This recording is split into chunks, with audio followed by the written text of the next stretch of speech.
There is a tunnel, and machinery inside that tunnel sends beams of energy in a vast circle. The particle accelerator altered the weight of one electron and therefore destroyed our universe and shifted us into the universe that's directly next to it, and therefore things are different in this universe. Il est facile d'être submergé par la grandeur du cosmos si l'on prend le temps de vraiment regarder ce qui se passe. La science n'a fait que flairer la surface de la réalité et les découvertes de la nature sont bien plus étonnantes que ce que l'on aurait pu prévoir. Il existe des preuves de l'existence de l'énergie libre, du champ de conscience unifié, des capacités surhumaines de la réalité parallèle et bien plus encore, tel point que personne ne penserait qu'un enfant puisse tout saisir. Dans le même temps, l'un des enfants les plus brillants du monde a proposé quelques réflexions concernant les capacités du CERN et la réflexion dont les scientifiques l'ont exploité pour ouvrir une porte vers un autre royaume. Quel argument ce jeune génie a-t-il avancé et comment la machine a-t-elle été utilisée pour créer un nouveau portail? Rejoignons-nous pour enquêter sur la façon dont le jeune génie le plus intelligent du monde a déclaré que certains physiciens et le grand collisionneur de Hadron ont créé un portail. Qui vous guide dans votre vie? L'opinion d'un enfant suffit-elle? Non? Et si l'enfant comprend bien plus que ce qui se passe? Et nous ne faisons pas référence à ce qui se passe à l'école ou dans le pays. Pensée universelle. Le potentiel des enfants ne doit pas être négligé. Le monde est rempli de jeunes individus brillants.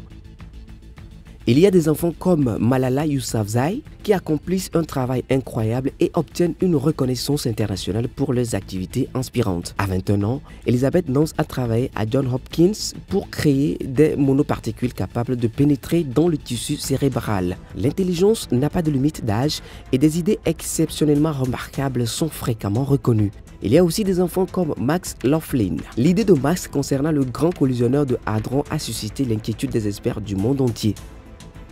Ce jeune garçon génial a d'abord été reconnu pour avoir fasciné le monde par ses idées sur le fonctionnement du monde et la façon dont les humains s'adaptent à chaque nouvel événement découvert dans notre univers. Ces nouvelles croyances, en revanche, ne sont pas de simples faits, ce sont des avertissements. Le jeune prodige a enregistré des vidéos où il développe ses affirmations et le portail que les chercheurs du CERN ont ouvert.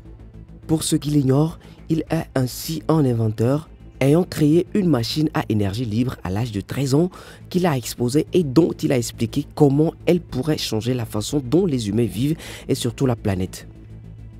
Depuis lors, il est connu pour ses observations astucieuses d'événements fascinants dans notre univers. Ces sujets concernant notre réalité et l'univers parallèle. Parmi ces hypothèses sur notre monde, on peut citer le fait que les expériences du CERN menacent de briser le tissu de notre existence et de nous faire passer à une réalité parallèle plus comparable à la nôtre. L'idée ne peut pas être contestée car ce n'est pas la première fois que des scientifiques de l'Organisation européenne pour la recherche nucléaire entreprennent des tests similaires. Le grand collisionneur de Hadron, une machine qui divise les particules subatomiques, est utilisée pour ces tests. La machine est utilisée pour stimuler le Big Bang. Il a affirmé que les expériences réalisées par cette machine pourraient avoir fait éclater l'univers, amenant l'humanité à exister dans une réalité parallèle. Max a poursuivi en expliquant qu'il existe un nombre infini d'univers parallèles dans notre multivers. De même, il existe un nombre infini de ces univers. Dans chaque réalité, nous sommes projetés dans un nombre infini de réalités parallèles. Il a déclaré « Nous avons une ligne de temps originale, mais l'anomalie s'est immédiatement produite pendant l'expérience. Nous avons été infiniment catapultés dans un nombre infini d'univers parallèles. Comme nous le disons, une réalité bascule dans un autre univers quelque part en cours de route. Cette représentation d'univers illimité est notre réalité actuelle. Il est probable que les scientifiques du CERN aient remarqué cette anomalie dans le continuum espace-temps. Après avoir découvert l'anomalie, ils ont modifié ces événements classiques, prouvant ainsi que la réalité n'est pas ce que nous pensons. Cette idée corrobore les rapports selon lesquels l'Organisation européenne pour la recherche nucléaire travaille à la création de portails et à des modifications pour connecter l'univers. Max a poursuivi son argumentation en affirmant que ces notions d'ouverture de portail au CERN impliquent que nous avons d'autres univers adjacents à nous et il a relié cela à son idée de l'effet Mandela. Il raconte également comment l'accélérateur de particules a changé un électron, brisant notre réalité et nous transportant dans un autre. Selon Max Laughlin, le grand collisionneur de Hadron est l'appareil qui a amené l'humanité à se déplacer dans un nouvel univers. L'Organisation européenne pour la recherche nucléaire a construit l'accélérateur de particules le plus puissant du monde à l'intérieur d'un tunnel de 17 miles contenant l'énorme collisionneur électron-positron. Il s'agit d'un tunnel circulaire situé à environ 165 à 575 pieds de profondeur près des frontières françaises et suisses.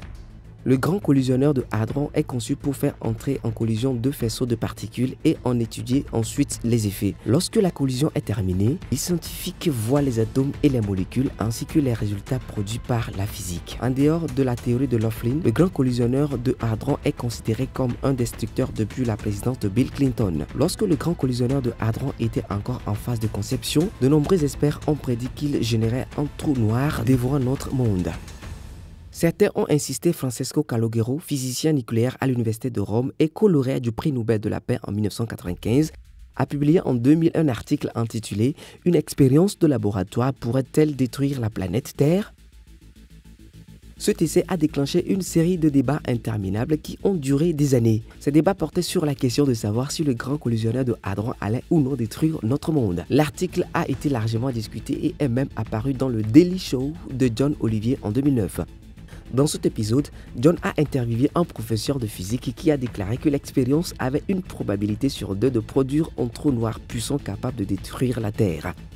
En interrogeant les experts du CERN travaillant sur le projet du grand collisionneur de Hadron, John Oliver a validé ces faits. Les scientifiques ont ensuite réfuté les affirmations du professeur de physique déclarant que le grand collisionneur de Hadron n'a pas été conçu pour être une machine apocalyptique, mais plutôt pour des recherches scientifiques approfondies. Interrogé sur l'effet Mandela, Marx a déclaré qu'il croyait en son existence. L'effet Mandela se produit lorsqu'un nombre important de personnes croient qu'un événement spécifique s'est produit alors qu'il ne l'a pas fait, ce qui explique pourquoi la théorie des petits génies semble être authentique. Fiona Broom a inventé l'expression effet Mandela en 2009 et elle a créé un site web pour décrire ses expériences avec ce phénomène. Lors d'une conférence, Broom a évoqué avec d'autres personnes ses souvenirs de la mort de Nelson Mandela dans les années 1980. Bien que l'ancien président sud-africain ne soit pas mort en prison dans les années 1980, il est décédé en 2013. Cependant, lorsque Madame Broom a parlé avec d'autres personnes de ses souvenirs de la mort de Nelson Mandela, elle a appris qu'elle n'était pas seule. Plusieurs personnes se sont également souvenues avoir regardé la couverture télévisée de sa mort, y compris un discours prononcé par sa veuve. Broom a été surprise par ce développement car de nombreuses personnes se souvenaient du même incident avec autant de détails alors qu'il ne s'était jamais produit. C'est ce que l'on appelle l'effet Mandela qui confirme également l'hypothèse de Max Laughlin selon laquelle nous vivons dans une extension alternative de notre univers. Le grand collisionneur de Hadron est utilisé par les scientifiques pour vérifier les prédictions théoriques en physique de particules, notamment celles liées au modèle standard. Bien que le modèle standard puisse décrire pratiquement tous les événements et la physique des particules, certaines occurrences restent inexpliquées. Depuis son achèvement en 2008, le grand collisionneur de Hadron a connu 2 périodes de fonctionnement réussies. Le premier a duré de 2010 à 2013 et le second de 2015 à 2018. Ces 2 périodes ont été marquées par des découvertes, des records mondiaux et des réalisations. Cependant, il reste des questions sans réponse concernant la matière noire. La plupart des choses de l'espace sont normalement invisibles pour les humains, mais comme la présence gravitationnelle de la matière noire a été détectée, les scientifiques pensent qu'elle existe. Selon les scientifiques, la matière noire est la structure cosmique invisible qui maintient les amas de galaxies et les galaxies ensemble. Nous ne savons toujours pas ce qu'elle est, ce qui en fait l'un des mystères les plus intrigants de la science. L'une des raisons pour lesquelles le grand collisionneur de Hadron a été construit était de trouver une réponse. Lorsque le collisionneur a été mis sous tension pour la première fois en 2010, les physiciens étaient optimistes quant à l'émergence de réponses, mais à part la découverte du boson de Higgs, rien d'autre n'a été vu. On s'attendait à ce qu'il y a au moins une particule qui expliquerait la composition de la matière noire.